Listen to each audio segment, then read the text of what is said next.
Hi, everybody. This is Adam Elenbaas from Nightlight Astrology, and you're listening to horoscopes for October 2018, and this is the sun sign horoscope for Gemini. So you can always listen to this, by the way, as for your sun sign or your rising sign, sometimes even your moon sign. So whatever, I always read for my sun and my rising usually, and often enough, one will more consistently make sense. So I recommend that you experiment a little bit in that regard.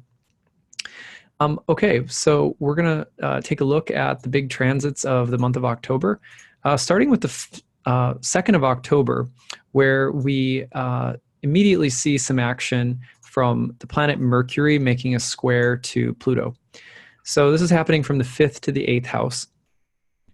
5th house is a very jolly place. Like it's a place that's very creative, it's very festive, it's artistic, it's sort of romantic. You could be at a restaurant, you could be at a festival, music festival, you could be at a dance performance in the 5th house, you could be, at a football game. Like all of those things are in the 5th house, as is pregnancy and children. And the 8th house, on the other hand, is, a house that has a lot to do with uncertainty, fear, facing deep, dark things, transformation, death, rebirth. So it's an interesting square, right?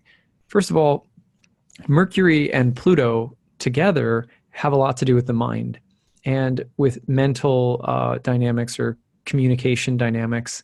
And so what looks like harmless fun could be filled with very deep and transformative information or conversations or insights right now.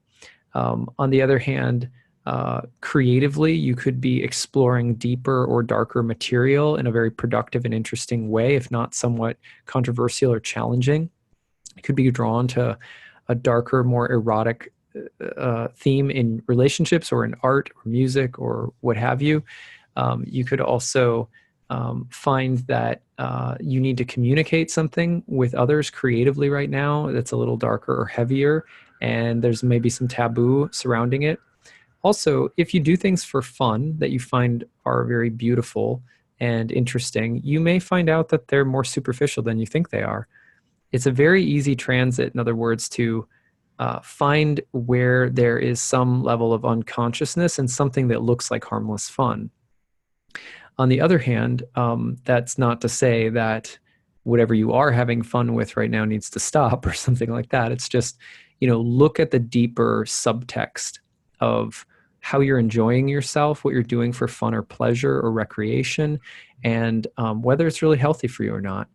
There's potential for the mind to really grasp some deep insight right now about what is appropriate fun, creativity, pleasure, joy, and what isn't. So those are some things to keep in mind. It's a very good transit for getting to the bottom of things, getting into those deep conversations, being able to do so with both some realism, Capricorn, and some balance and fair-mindedness with Libra. So that's the way the month starts. Now you can go right from there to the big transit of the month, which is Venus retrograde. Now this transit is happening in your 6th house. So all month long, Venus will be retrograde in your 6th house.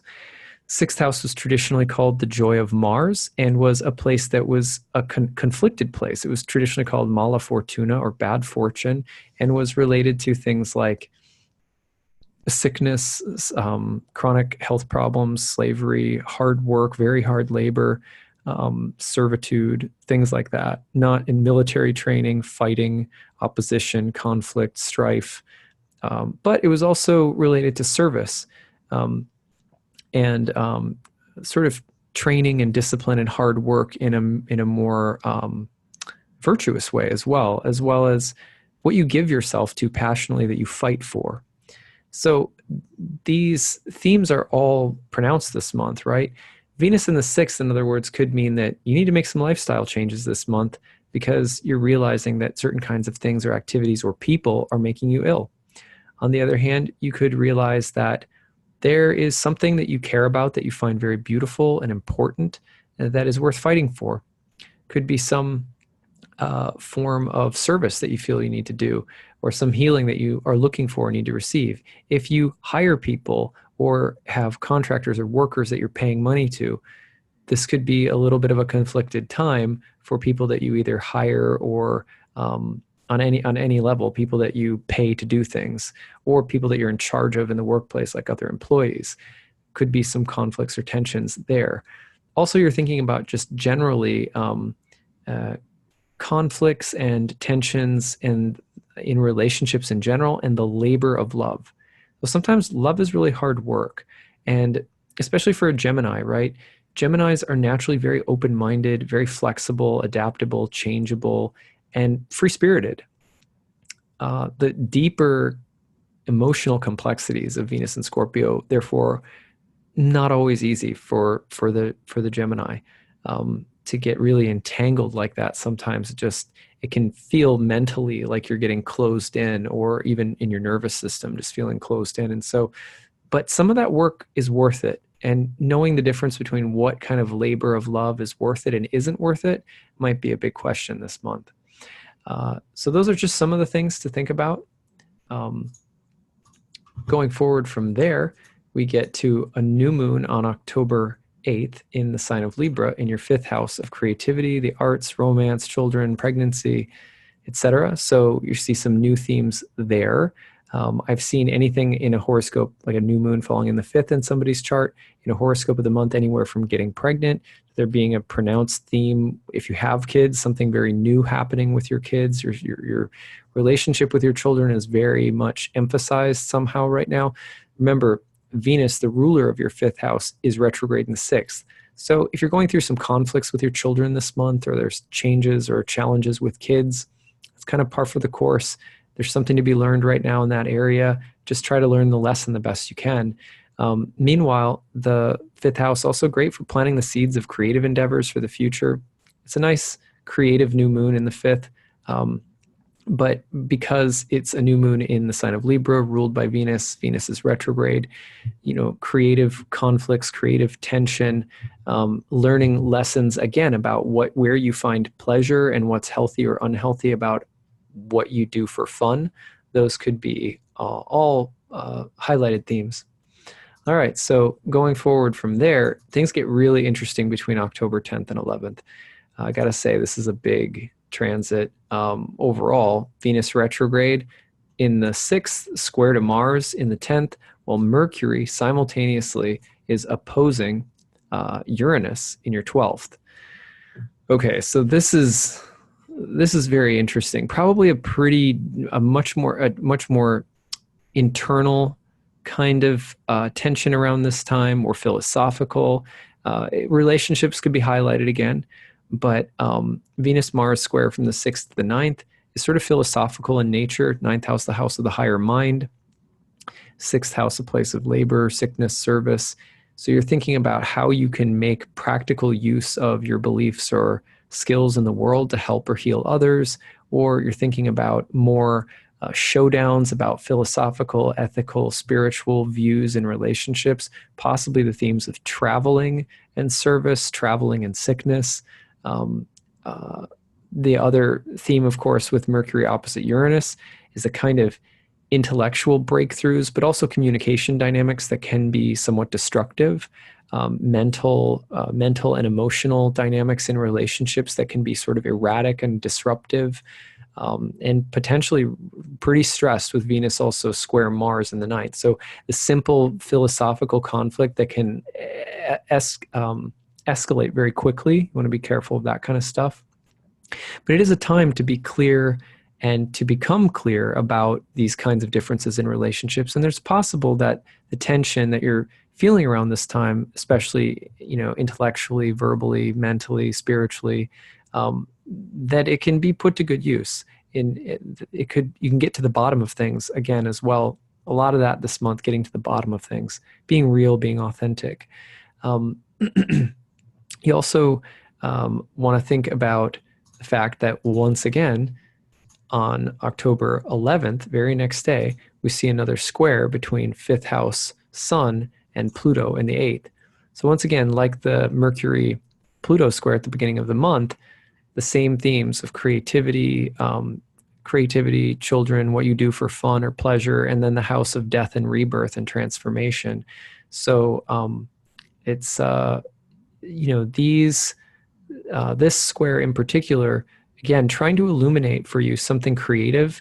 You're trying to get down to the creative core or root of something.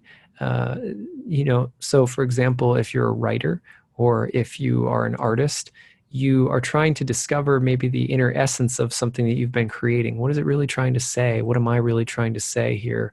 Who am I as a creative being? How does this project express or not express what I really feel, or something that I'm really trying to communicate? So creative self-expression, very powerful, but trying to get down to something really deep. Also, the kind of Sun Pluto can be very illuminating of your inner depths and can show you things that you don't want to look at, but give you wisdom. And that wisdom can be put to use creatively, or it can bring greater joy and happiness into your life. And again, you could, if you're doing things for fun, recreation, or pleasure that are damaging or destructive in any way, this could be a time to sort of transform some potentially bad habits. So for example, if you drink too much, if you indulge too much in something, the Sun-Pluto square can give you insight about that, sort of give you a more balanced perspective of your own attitudes and behaviors. Okay, so we go forward from there to October 19th.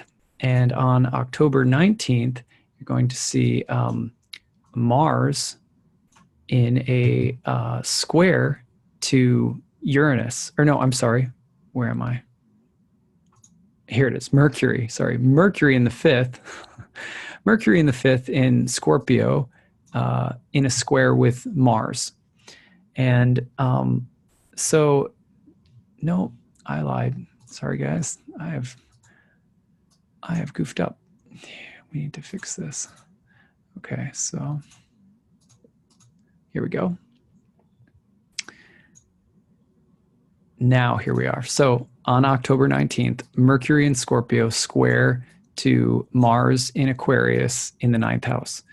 So once again, between the 6th and the 9th, it's a philosophical kind of month. It's a month where you're putting your ideas to work, or you're developing greater knowledge, or you're becoming more, you might becoming more masterful, or developing some kind of skill set, honing or fine tuning something that you know or practice, fixing something that's been broken. Sometimes also the idea of service, work, travel, those kinds of things coming together. More intense philosophical debates, standing up for, fighting for something that you believe in, some kind of principle that you feel needs to be advocated for. And it's a very passionate, emotional, and intellectual kind of transit. You do want to be careful of intellectual positions that are just a little too triggery, intense, possibly self-destructive. And overall, but this fits with the theme of the month, which has so much to do with deeper value, what you value and how it affects your relationships with others, and getting to the authenticness that your relationships need.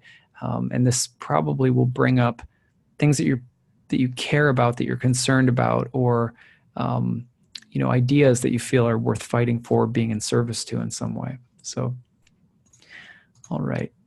Then finally, the theme of learning is also, you can really learn a lot under that transit.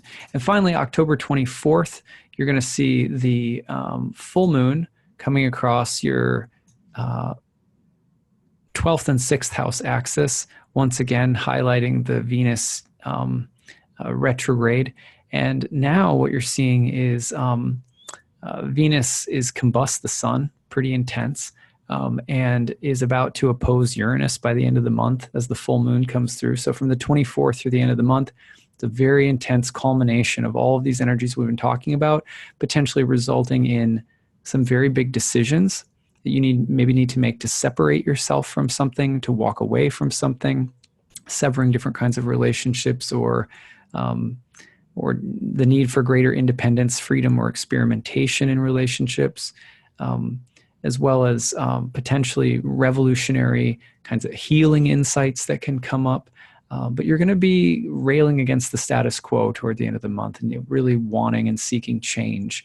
And again, once again, it's going to have to do with core value conflicts in relationships, and possibly things related to, other sixth house things, sickness and work and employees, people you hire, stuff like that. Or again, the question of in the 12th house, the question is often about, well, a lot of the 12th house revolves around needing time away and in solitude, or to go off the beaten track with Uranus in the 12th, and maybe for the sake of greater peace, clarity, or simplicity, with a full moon in Taurus in the 12th. So very interesting series of choices and kind of confrontations that are all going to finally sort of boil over toward the end of the month.